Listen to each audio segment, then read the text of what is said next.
So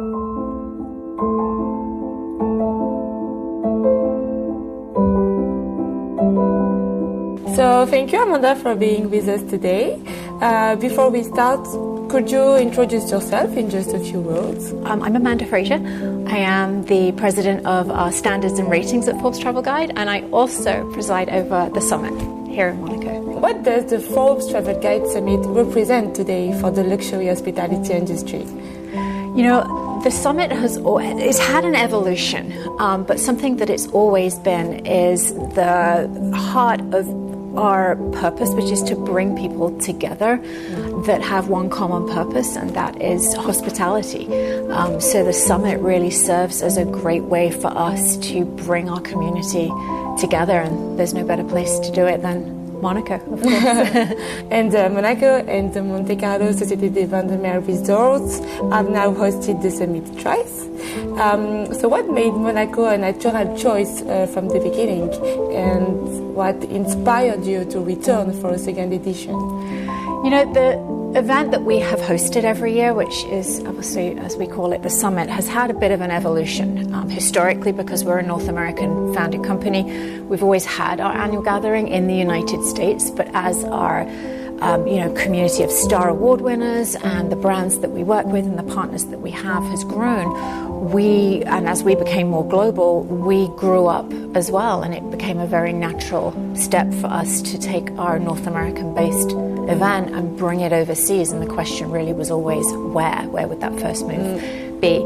And Monaco was a very natural choice for us. I think philosophically Monaco aligns very well with who we are as a brand, and you know, a lot of people in our industry had a career or started their career here as well. Oh, great. And in a world of luxury, defined by a constant reinvention and the heart of surprise, what makes this edition truly distinctive? What sets it apart from the last year's summit? You know, I love this question because it allows us as a brand to really show that just like hotels, just like guests, when they stay at a property, you've set the expectation of the service level at that first visit. And then that guest, when they return, will have an expectation of something much more elaborate. Maybe the bar in their mind has raised. So in the hotel world, we're always thinking about striving to make things better. As hoteliers, we're always looking to perfect and refine. And that's very much what we want to do at Forbes Travel Guide. So with the summit, we learned a lot from our first experience last year. I think, you know, SBM learned a lot as well. And together, using the feedback and the things that we thought went well, but we wanted to refine, the things that maybe didn't work, how can we change and improve upon those? It's been a great learning experience, and this iteration 2026, we've made a lot of great improvements, surprises, so I won't share everything, but certainly how our guests will feel as they move through the event will feel different. I mean, obviously there's the agenda, which is a little bit different, but we've taken the time to really elevate that perception of elegance that they'll feel. In terms of organization, how did the resort integrated and flexible approach with a single point of contact and proactive team able to adapt to your needs contribute to the overall success of the event? I mean, it's ongoing, and I feel like we haven't stopped speaking to a particular team of about 5 or 6 people for 3 years now since we first started.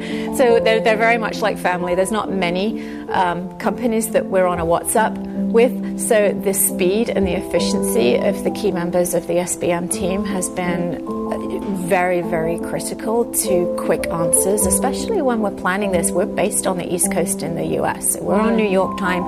Monaco's 6 hours ahead, and even though we do have a team here on the ground, the efficiency with which the SBM team are able to have answers ready and waiting for us and respond to us in a minute has been a key part of the success.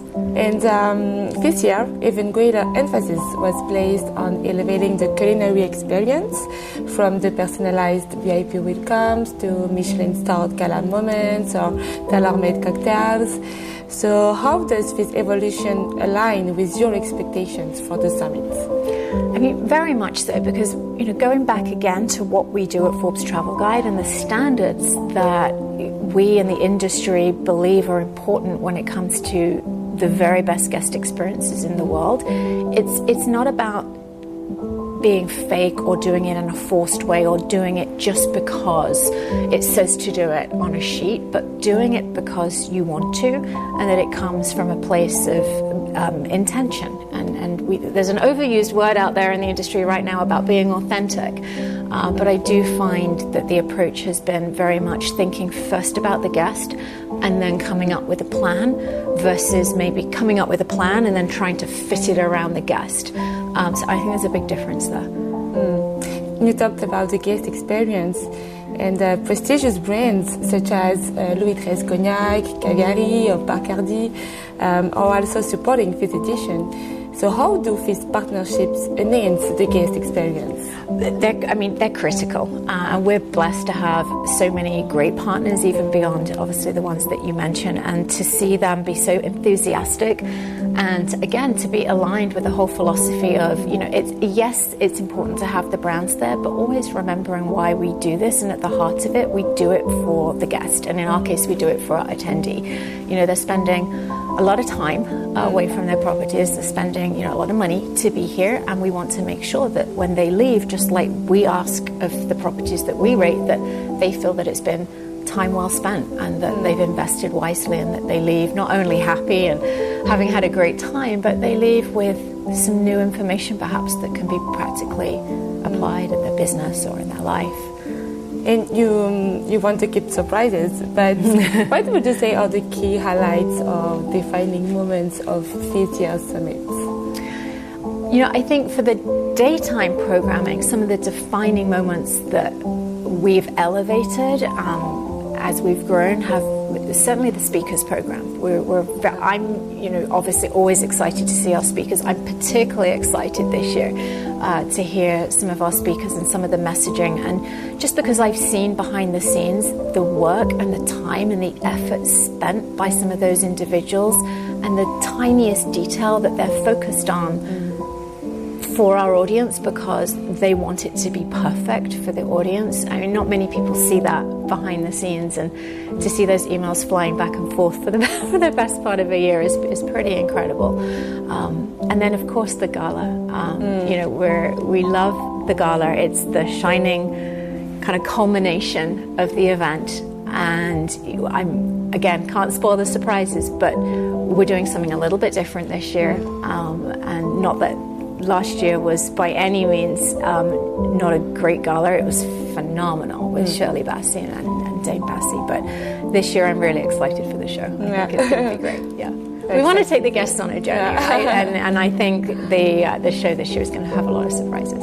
And just to finish, if you had to describe Monaco or the Monte-Carlo Société d'Événements Resort in just a few words, what would you say? I can't do anything in just a few words, but for me, and I'll speak from personal experience, and I think it's probably a shared reflection, is that for me it's a very comfortable luxury. Yes, Monaco is known as the birthplace of luxury, and people think about Monaco and it's synonymous with luxury and all the other events and the history here. But for me, it's a very comfortable, approachable principality, and I feel so very peaceful here, and it's just very elegant as well, and of course friendly.